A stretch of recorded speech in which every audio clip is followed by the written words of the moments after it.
Hola, esto es Aliaga Pesan Report desde La Habana, Cuba, un compendio de la política, la sociedad y la cultura cubana. Hoy, jueves 6 de junio del año 2024, y abordaré en especial para Cuba Sindical tres temas de importancia en este momento. Primero, el destierro de Yuri Valle Roca, el preso político, periodista independiente, periodista libre.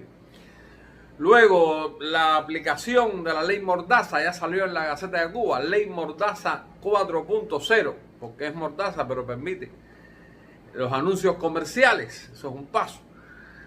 Y tercero, no menos importante, o lo que debería ser el centro de esto, nuevos o más médicos saldrán del país, cerca de 2000 saldrán del país hacia Azerbaiyán, hacia Bakú, hacia la ex República Soviética. Y los médicos de los grandes hospitales cubanos están alborotados con la noticia. Les recuerdo, esto es Aliaga Pesan Report, en especial para Cuba Sindical. Pero como diría Jack el Destripador, vamos por partes. Aquí tenemos un libro de René Gómez Manzano, el doctor, el erudito. Constitucionalismo y cambio democrático en Cuba, un libro escrito en el año 2007, que él, este ejemplar en específico, me obsequió específicamente el doctor, un paradigma en la lucha por la libertad desde la academia, desde el conocimiento.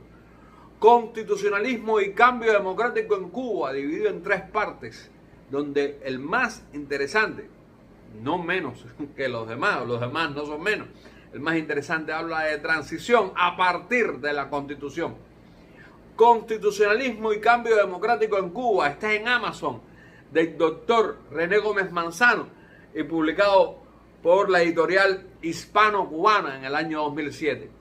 Volviendo a nuestros temas, pues sí, ayer llegó a Estados Unidos desterrado Yuri Valle Roca, gran amigo, colega, hombre de disposición que cargaba sobre sus hombros el apellido maldito de los Roca, sí, porque si fueron comunistas en el capitalismo, en el comunismo, pues los descendientes de ese señor, Vladimiro Roca y Yuri, pues han sufrido fuertemente la represión del gobierno.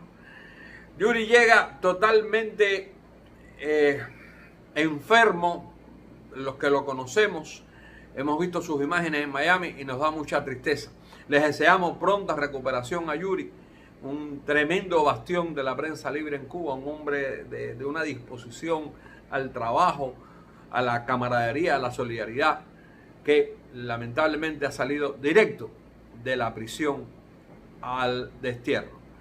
En otros temas, sí, se aplica la ley Mordaza 4.0, y cuando digo la ley Mordaza 4.0 me estoy refiriendo a que si bien ya teníamos la ley 88, la ley Mordaza, la que impide que se ejerza el periodismo libre, lo que no ha impedido la existencia de este periodismo libre, ni aún en los difíciles momentos de la primavera negra del 2003, pero este es como un cierre técnico para seguir amordazando al pueblo cubano en momentos en que la tecnología cada vez burla más al régimen.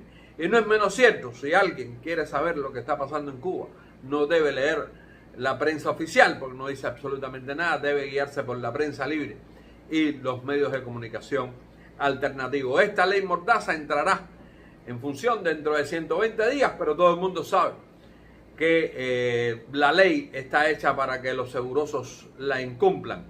Así que la existencia de esta ley o de la anterior no nos libra de la persecución del gobierno.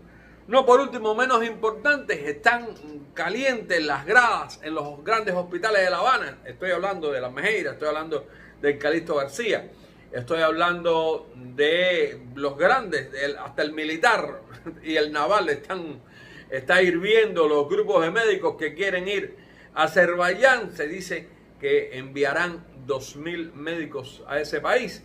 No por gusto, el obesócrata en jefe, o uno de los obesócratas en jefe, Manuel Marrero, participó vía internet en la reunión de la Comunidad Euroasiática, Económica Euroasiática. Nunca acabo de entender qué hacemos, qué hace Cuba como país en ese grupo cuando tiene tantos países alrededor que se pueden entender y pueden avanzar muchísimo. Pero eso es parte de la lógica del gobierno. Está tratando de vender sus médicos en ese lugar.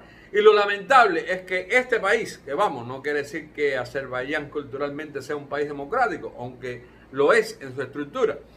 O sea, cómo siguen contratando médicos esclavos, le siguen contratando al gobierno cubano médicos esclavos, y no lo está diciendo Aliaga Pesan Reporta. Eso es una resolución de la Organización Internacional del Trabajo que ya está en las páginas de las Naciones Unidas y que varios países democráticos ya están denunciando el hecho del trabajo esclavo de los médicos y otros profesionales cubanos. ¿Qué pasará con estos compatriotas? Bueno, irán a Bakú prontamente, veremos. Por lo pronto todos quieren salir de Cuba de una manera o de otra. Les recuerdo, esto es Aliaga Pesan Report, en especial para Cuba Sindical, y será un placer volver a encontrarlos.